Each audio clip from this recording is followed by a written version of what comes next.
Greetings, church. Today is July 2nd. It's Tuesday, 2019. This is Kevin Duclairon. I am in a new storage. As you know, I moved from the fourth floor to the third floor, and I am still in Portland, Oregon, and just have been having some altercations here in the city.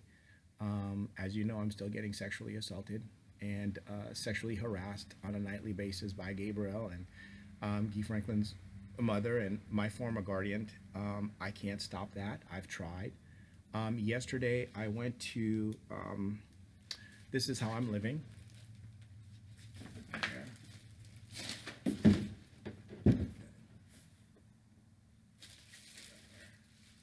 This here is my, it's a cardboard box rolled up.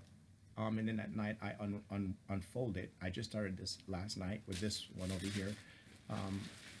And I put my sleeping bag on here, and so this is my bedding.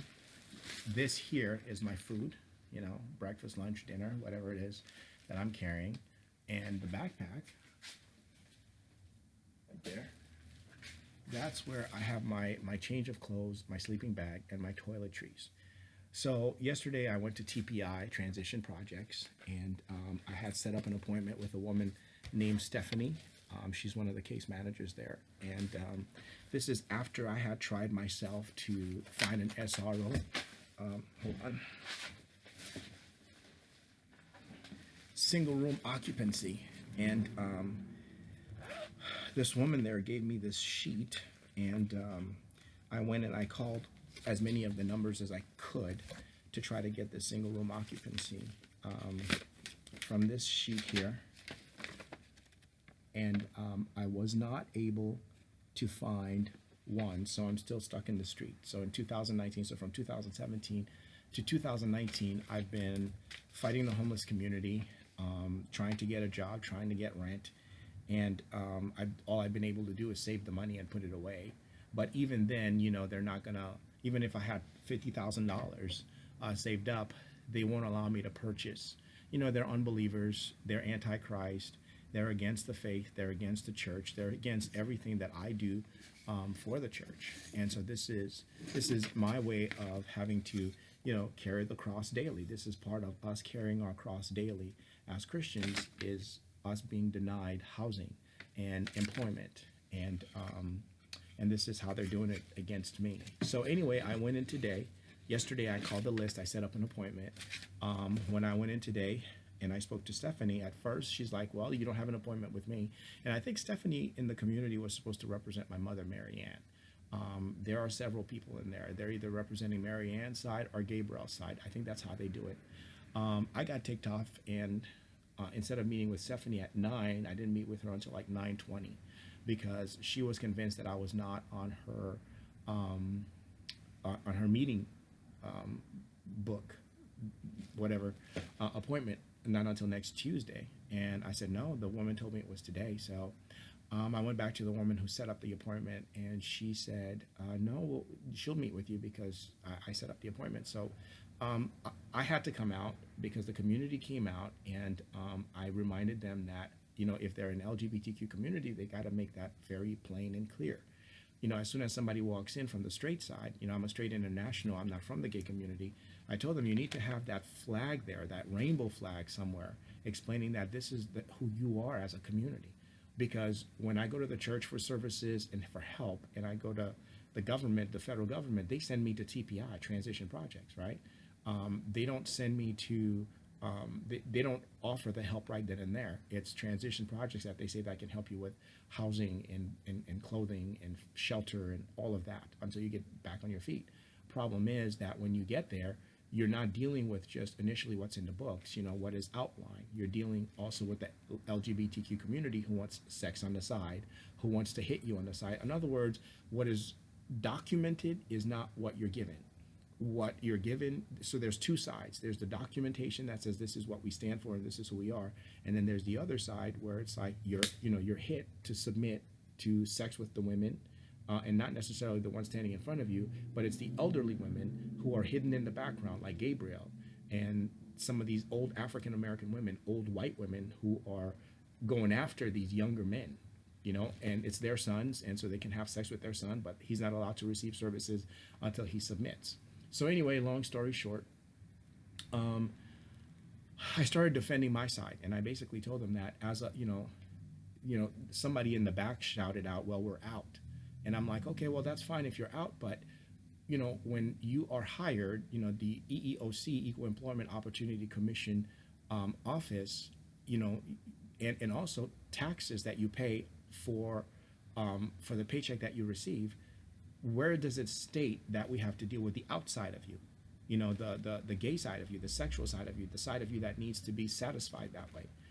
People come here for the social services that are provided. You, the worker, when you are being trained, basically you are given specific training and instructions on how to deal with each individual case. You are not told to take off your shoe. You are not told to offer sex to these people. I know I've worked, for several years in different places, and I know that, the job placement you're not placed there to give for sexual purposes. You're there to do a job, right? That's what you're being paid for hourly. So anyway, I went in that direction. They also had a bunch of posters up that were pink, and so I read into it, and I asked them, well, can you tell me the difference between, if I read into it, it's pussy and no Kevin. That means pussy and no Kevin. They had a pink sign like this for employment, and another pink sign like this for housing. And I'm thinking, okay, well, what are you people communicating here? Are you saying no vagina for Kevin, both housing and employment? Because I'm not exactly sure where am I supposed to get any kind of services if I'm being denied here. And Transition Project is one of the only places, that helps with that. So I went and met with Stephanie for about 5 minutes. I gave her this sheet right here, and she's like, well, I told her about the eviction of 2017, and her end result is, well, anytime a person has an eviction, it's a 5-year wait. I've been waiting 3 years. So that means I don't go back into housing until I turn 50. I turned 48 this year. So this is how they're dealing with me in Multnomah County. And if the information in Multnomah County goes to another state, if I move to another state, it's just pointless for me to move on, right? And so I spoke to her, and I basically apologized and said, just cancel this entire meeting as if it had never even happened, because she didn't help me any. She's like, she would have to file an appeal, because if she tried to help me get housing, the housing department would have rejected my application. And I said, well, why? Because it wasn't my fault that that this woman came after me for the community, right? And I explained the whole lint thing. She left her lint into the laundry, and because of that, and I asked her to clean it, she went to the management. Management used it as a way of asking me to leave. And I also explained to her that's not the issue. The issue is not me paying the rent or living there. The issue is I'm being pursued by 2 elderly people for submission, Gabriel Franklin and John MacArthur, Grace Community Church and the Haitian community.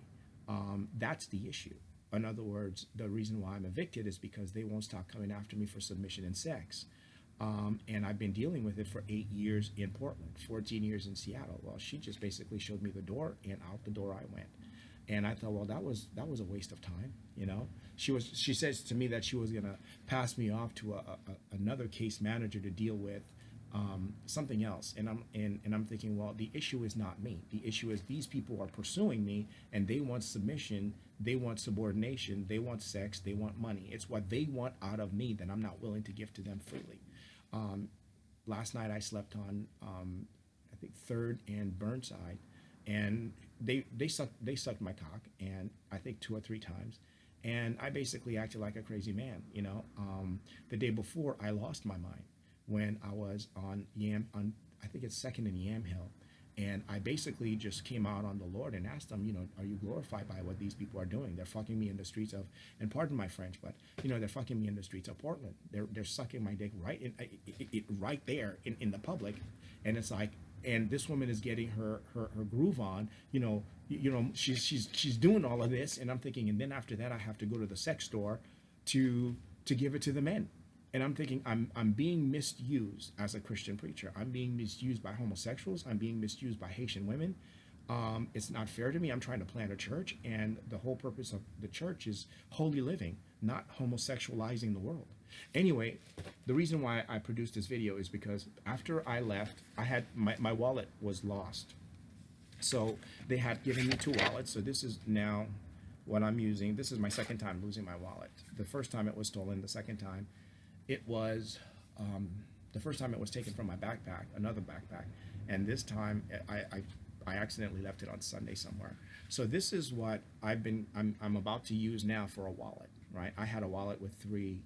This recent one had three little pouches, one for my coins, another one for the bills, and then it went inside of a third wallet. Well, I lost that, so this is the replacement here. This is very feminine, isn't it? But this is what I was offered. Since I don't have cash coming in on a consistent basis, and for this month the SSDI had not kicked in yet, so I need to have something to put my pictures and IDs and whatnot in cash. Anyway, I left that establishment, and of course, they insulted me going out the door, and I gave it back. I went to Burnside, I think it's 6th and Burnside, St. Andre's Basset. It's also called the Red Door. It's another establishment where they feed you, they clothe you. I don't know if they have any social services for housing or not. I was online. There were two men in front of me who came out. I gave it back to them. I was dealing with an issue on the line, and the man from the inside, the security, or one of the homosexuals, came out. He's about 6'5" or so. And I considered him a Klansman. I don't consider him an apostle. He came out and he's like, and he knew that I was there to look for a wallet. In other words, a masculine wallet rather than this, right? All I had to do was just give this back to TPI.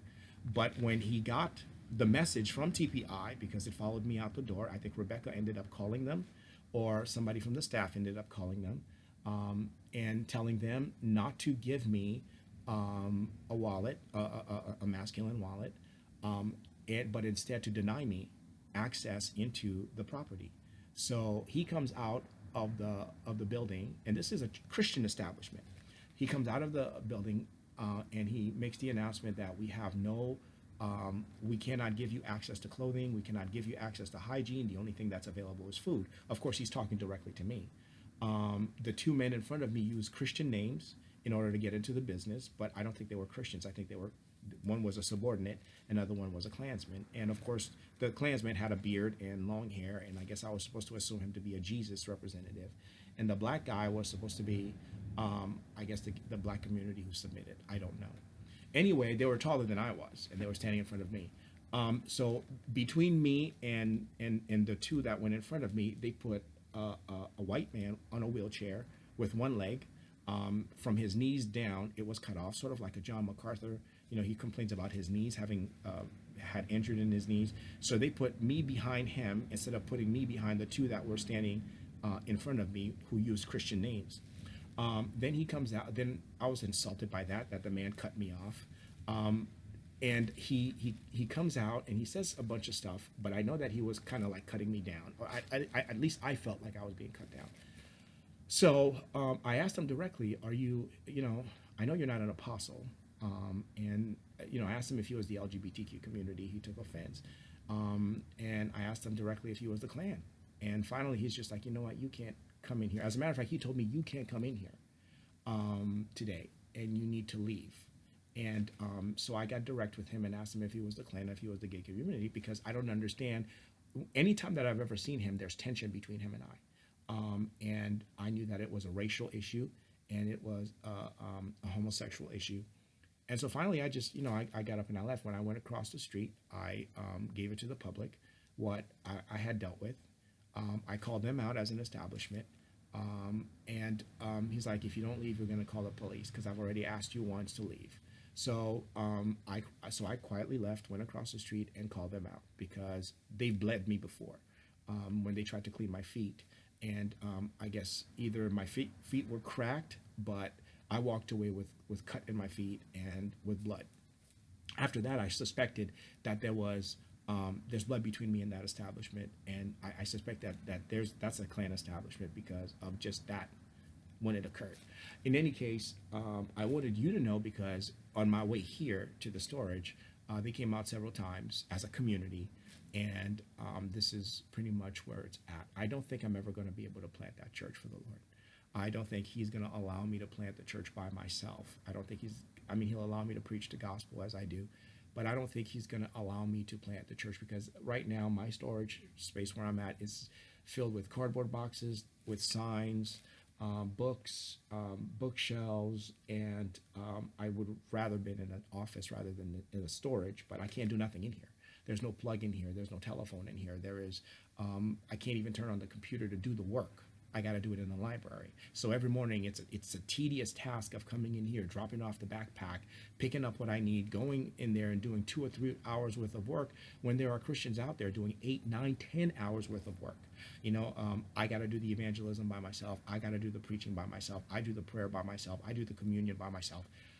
And it's almost like that doesn't sound like Christianity. It sounds like a nightmare, where a person is being isolated and literally being raped, stripped of his manhood, stripped of my naturalization, stripped by the Haitians, stripped by the Klan and the gay community out of Grace Community Church, stripped by the government of any kind of rights and respects. And it's just not right and it's just not fair, but this is the America that I'm living in. And it is so sad to say that Satan is all over this. And these people, I don't believe God is involved in any way, shape, or form. Not the God of Israel that you read about in the scriptures. Anybody that has presented themselves to me in the form of God is of the devil. And I'm not going to get into it, but when you read about the God that spoke to Moses is not what I'm dealing with here. The God that spoke to that part of the Red Sea is not what I'm dealing with here. I think I'm dealing with a bunch of homosexuals hiding in the background who have the ability to speak to me the same way Melinda does and Gabriel does. And they're trying to use that platform to say that they're of God or they are God's. And so it's a really bad ordeal. They know where I'm at before I even get there. They know my thoughts from the inside. It's really malicious. It's really evil.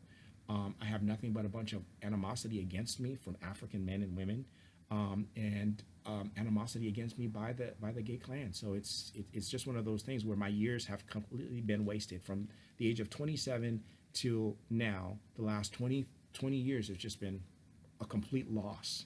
I've been in the West Coast since 90, and from 90 until now, it's just been nothing but Guy Franklin and his mother through the gay community just doing what they do.